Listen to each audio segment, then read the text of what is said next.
What's going on, guys? Today we're going to be talking about Safemoon. I wish Thomas and Hank never left and we were still just doing these live AMAs every week and everybody was getting along and we still had this strong community and we put out the Safemoon NFT marketplace and John's family still worked there and everything just went well and we were all focused on marketing something we believed in. We knew the team was trustworthy. They weren't taking from the LP and spending millions of dollars to buy houses and cars and all that stuff. But unfortunately, that's the road where we went down. We went down probably the worst case scenario with Safemoon that we could have gone down. In a very short amount of time, everything went to hell. Like Thomas, Hank, Jack leaving. We found out about the marketing guy, Ben Phillips, taking all the money. And then we found out that it was actually designed as a scam by Safemoon Dev, who also ended up taking a bunch of tokens by using the remove liquidity function. And then we found out that John probably took more out of liquidity than anybody else and spent the most on himself. And then we found out that not only was all that theft going on, but also the products that everybody was hoping in turned out to be nothing. Turned out to be basically trash, don't happen, Operation Phoenix died. I mean, it's actually pretty hilarious. I can't wait to see somebody put out a full-scale story of the Safemoon disaster that it was. But today we do have an update from Jonas, who used to work at Safemoon. Jonas left, Hayden left. Everybody's leaving Safemoon. Vino left. A lot of people are just leaving Safemoon. And what Jonas is doing is he's writing a book. And it's called Chapter 17 has marketing or the lack thereof. And so this is going to be his time at Safemoon. There's not a lot you can pull from this, but I think it's just something you can pull about the character and the incompetence of John Karony. But it's also kind of guesswork because he redacts the names. It was at this time that I took the initiative to source the marketing software from a startup that was already working with big names in the Web3 space. Our company was in need of a marketing boost, and this would have been a big play. When we needed it most, I pitched it to Redacted, and Redacted, who both loved it. Okay, so two different people. This is awesome, just run it by Redacted, but tell him I approved it. Redacted, in a characteristically desperate measure to assert dominance, had me make 3 different revisions of the business case before shutting it down, because if we get more hits to the website, it will increase our server cost. I thought he was joking. Are you saying we don't want prospective holders, customers, or partners to visit our website? I asked, hoping there was a misunderstanding. Not if it dries up our cost, was his reply. A few months, more business cases, and multiple arguments later, we closed the deal with the marketing company. We paid for the software, and then our marketing team never used it, which sadly didn't surprise me. And it's hard to tell who he's talking about because it seems to be that there's 3 different people. He ran it by 2 people and they said run it by him, but tell him I approved it, which would make you think that it was John if he's saying I approved it. But either way, whatever happened with this marketing thing that he's talking about just seems to be severe incompetence on the part of whoever it is that he's talking about. Could be John. Could be Jonas, it could be, or not Jonas, sorry, it could be Josh Chilcutt, sorry, Jonas, or it could be Hayden. I don't think he's talking about Hayden because him and Hayden seem to get along, so I think it's probably either Josh or John. We also have this interesting thing I think a lot of you guys are going to love if you haven't seen this. John Karony says, thank you for coming into the Discord. This was 7 days ago. We appreciate folks coming in here and engaging, and for the most part, it seems you are being civil. So thank you for that. I want to be clear on a few points. It is not your LP pool. First off, never has been. You are not a shareholder, nor are you an investor.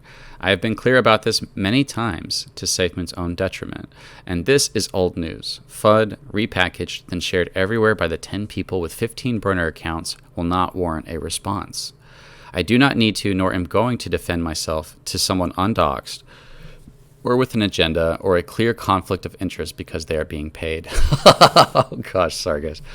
Nor am I going to defend myself to someone so unhinged there is nothing I can do to remove the hate from their heart.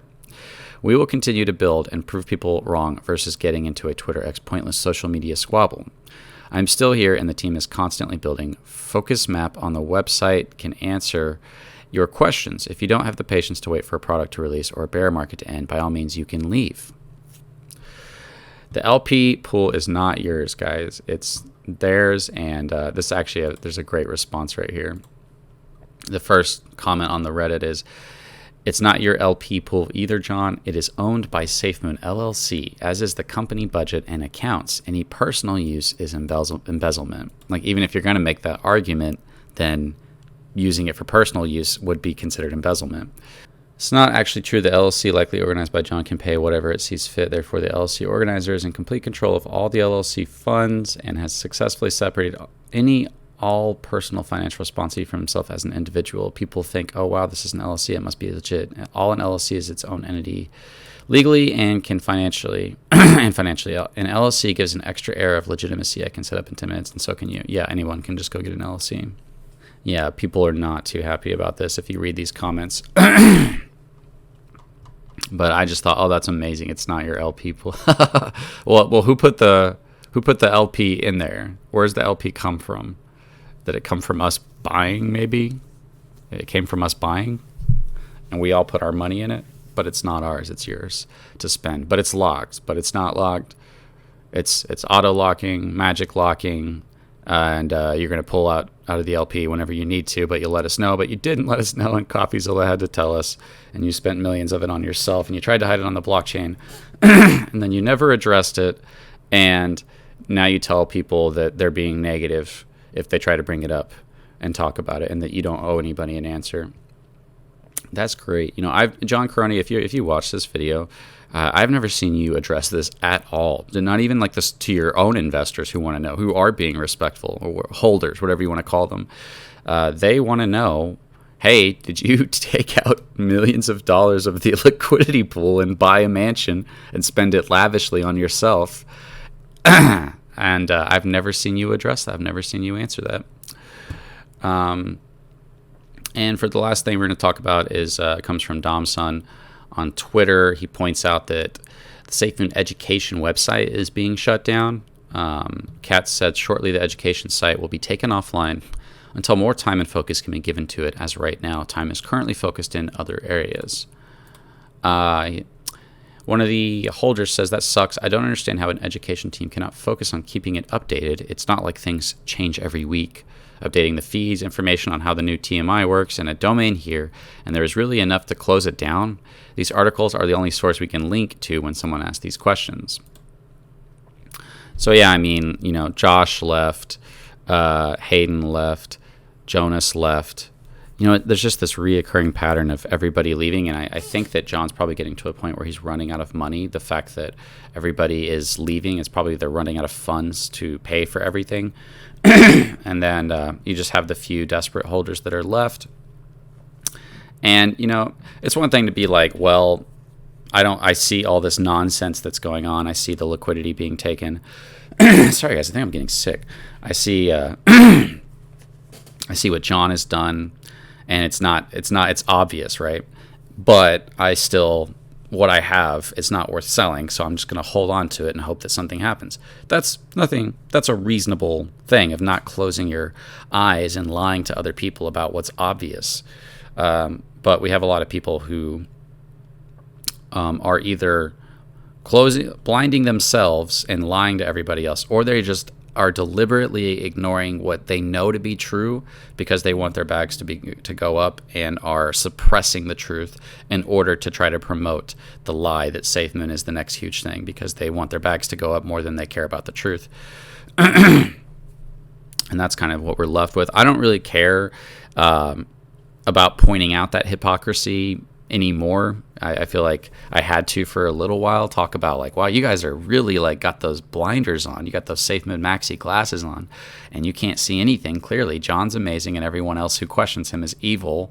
That's the extent of your logic. Every piece of information has to go through that logic, and comes out with, oh, you're evil, you're being paid, or all that stuff. I've never been paid 1 cent to FUD Safemoon.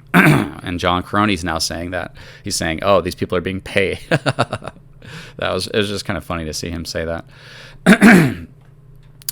Yeah, I think we're just watching it crash and burn.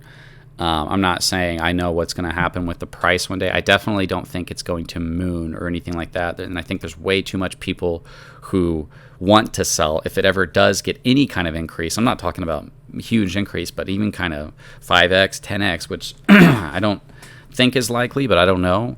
There's going to be way too many people that are going to take their profits because they're down so bad. I mean, I don't know if you guys know the full story of Safemoon, and I know I don't, but we don't realize how many people bought into Safemoon and how many people did what we all know you shouldn't do. They put way too much in.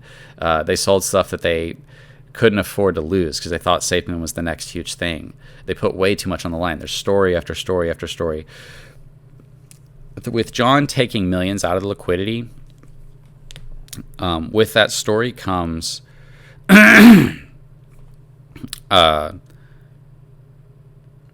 thousands of stories to support that money of people putting in money they shouldn't have put in or they didn't have or their work. I mean, this is people putting in just trying to get by paycheck to paycheck. It's not a lot of rich people doing this. A lot of just average everyday holders getting into Safemoon. Like, yes, there are some rich people, but most of us are just your average holders putting in 100, a couple thousand, 10,000, 20,000, by selling stuff. So there's just a lot of terrible stories in order to support the win of John Karony. And the win, I say the win, but taking money out of liquidity is not a win. That's like theft, right? How can you possibly get away with that? If you are a whale because you bought in early and you take profits, then yeah, that's understandable. But if you're just dipping into a liquidity that you told people is locked, like that's insane. That's insane. And to defend that is insane. That it's actually hilarious to see the defenses that have come out of it. Like John deserved the money is probably the funniest thing I've ever heard. That is the funniest defense I've ever heard. It's like people that are being abused sometimes tend to defend the abuser and attack the people that are trying to help them. Like we see that with like domestic violence or with like sex trafficking or stuff like that. But it's just funny to watch grown adults defend John Karony and say he deserved the money. That's the funniest thing I've ever heard. Yeah, guys, if you guys want more videos like this, there's just not a lot going on with Safemoon. It's just a slowly like dying horse that's been shot multiple times, and we're just watching its like last breaths before it finally gives up, in my opinion. Then I'll continue to cover any big events around it, but mostly my channel is just going to be focused on covering other projects or just crypto in general. But it's always great to catch up with all you guys. We were along for a long ride with Safemoon. A lot of you guys, we went through it all together. I created the spaces, the live streams where people could go to that you could actually trust the information, that I was actually going to look at the negative stuff. I didn't suppress that, and I didn't suppress that at the most important times to know the truth. Before the bad stuff came and people sold, I was covering the most important information you needed to know at the hardest time to cover it, at the time that I was being canceled by the Safemoon army. And I kind of did destroy a channel that I built, because I built the channel on Safemoon and then I covered Safemoon in a negative light. So it's like, why would people continue to watch that except for the small amount of people that still, trust me or whatever. But yeah, guys, that's it for today's video, and I'll see you guys in the next video.